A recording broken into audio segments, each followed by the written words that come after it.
کچھ لوگوں نے نا پکا ذہن بنا لیا یہ کہنے کا کہ ہاتھ بڑا تنگ ہے، پکا، آپ جس وقت پوچھ لیں ان کا ہاتھ اور بڑا ہی زیادہ تنگ ہے۔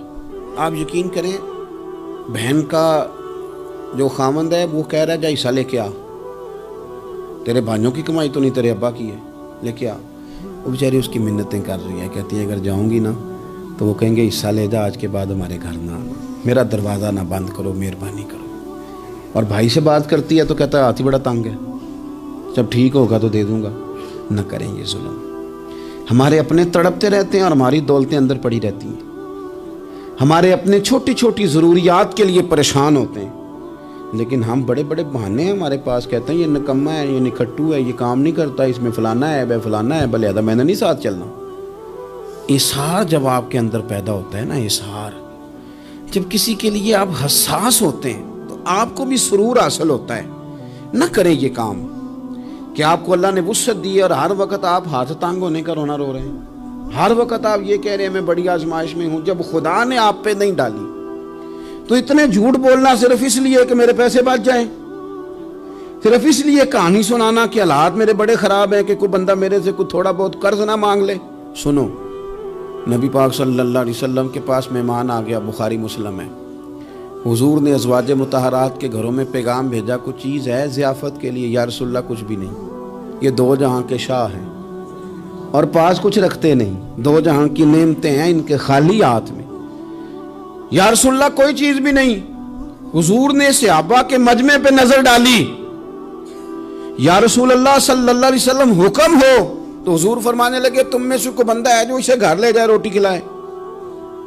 ایک صحابی اٹھے فوراً، حضور میں لے کے جاتا ہوں کھانا کھلاتا ہوں۔ فرماتے ہیں میرے گھر میں صرف بچوں کا کھانا تھا، یہ نہیں کہ فریزر بھرا ہوا ہے نعمتوں سے، صرف بچوں کا کھانا، یہ نہیں کہ کسی کو دیکھ کے اپنی ہنڈیا پہ برتن دے لیا، صرف بچوں کا کھانا۔ کہتے ہیں گھر گیا، بیوی سے کہا کیا کیفیت ہے؟ کہنے لگی بچوں کی روٹی ہے۔ میں نے کہا بچے سلا دے، صبح ناشتہ کر لیں گے۔ تو کہنے لگی آپ کیا کھائیں گے؟ تو میں نے کہا نہ میں کھاؤں گا نہ تو کھائے گی، مہمان جو نبی پاک کا ہے۔ کہا اچھا، اب ذرا تجویز دیکھو میاں بیوی کی سوجھی آپس میں۔ کہتے ہیں کھانا لگا دینا، کیونکہ ایک آدھ بندے کا کھانا ہے۔ اپنی غربتوں کا ہر جگہ اظہار کرنا، رونا رونا، یہ دیکھو غربت کیسے چھپائی جا رہی۔ اس کو کہا نہیں کہ چل تو تھوڑا رحم کھا، تو آیا ہے تو تھوڑا رحم کھا، یہ نہیں کہا اٹھ کے نا تو کھانا رکھنا اور اٹھ کے نا چراغ ٹھیک کرنے کے بہانے بجھا دینا۔ ہم دنیا والوں کے سامنے کیوں اپنے دکھ بیان کریں؟ ہم جو کہیں گے رب رسول کی بارگاہ میں کہیں گے۔ تو نا چراغ ٹھیک کرنے کے بہانے، اہلیہ اٹھی کھانا دینے کے بعد چراغ ٹھیک کرنے کے بہانے بجھا دیا۔ خامد بھی ہاتھ چلاتے رہے، بیوی کبھی برتن رکھتی کبھی اٹھاتی، پتہ چلے کہ کھانا کھا رہے ہیں، کھانا کھایا جا رہا ہے۔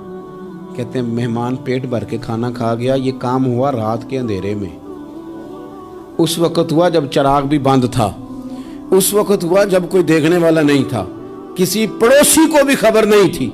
فرماتے ہیں صبح کے اجالے میں اس مہمان کو لے کے مسجد نبوی میں نے قدم رکھا تو نبی کریم نے فرمایا رات جو تم نے کام کیا ہے نا اسے دیکھ کے میرا رب بڑا مسکرایا ہے، اللہ بڑا مسکرایا ہے۔ اللہ تر دامنی پہ شیخ ہماری نہ جائیے، ہم دامن نہ چھوڑ دیں تو فرشتے وضو کریں۔ یہ شان ہے صحابہ کی۔ نبی کریم علیہ السلام نے فرمایا رب رات مسکرایا تیرا یہ انداز دیکھ کے، اور اس نے قرآن نازل کیا وَيُبْصِرُونَ عَلَىٰ أَنفُسِهِمْ وَلَوْ كَانَ بِهِمْ خَصَاصَةٌ۔ کچھ لوگ وہ ہیں جنہیں بڑی بھی ضرورت ہو تو دوسروں پر احسار کر دیتے ہیں، قربانی دے دیتے ہیں۔ رب مسکرایا ہے، اندر پیسے رکھے ہوئے ہیں، اندر پیسے رکھے ہوئے ہیں، اور بہن آ کے منت کر رہی ہے کہ بھائی حالات بڑے خراب ہیں، تھوڑی سی مہربانی کر۔ تو کہتے ہیں بہن پردہ ہی ہے بس، کیسے بتاؤں تجھے حالات، تجھے کیا بتاؤں کام کتنی مشکل سے چلتا ہے، یہ پردہ یہ بس۔ بہرحال اگر تو نے کہا ہے نا 50,000 تو میں زیادہ نہیں کو 20 کو دے دوں گا تجھے، وہ بھی خاصی نیکی کر کے، وہ بھی بتا سکھا کے۔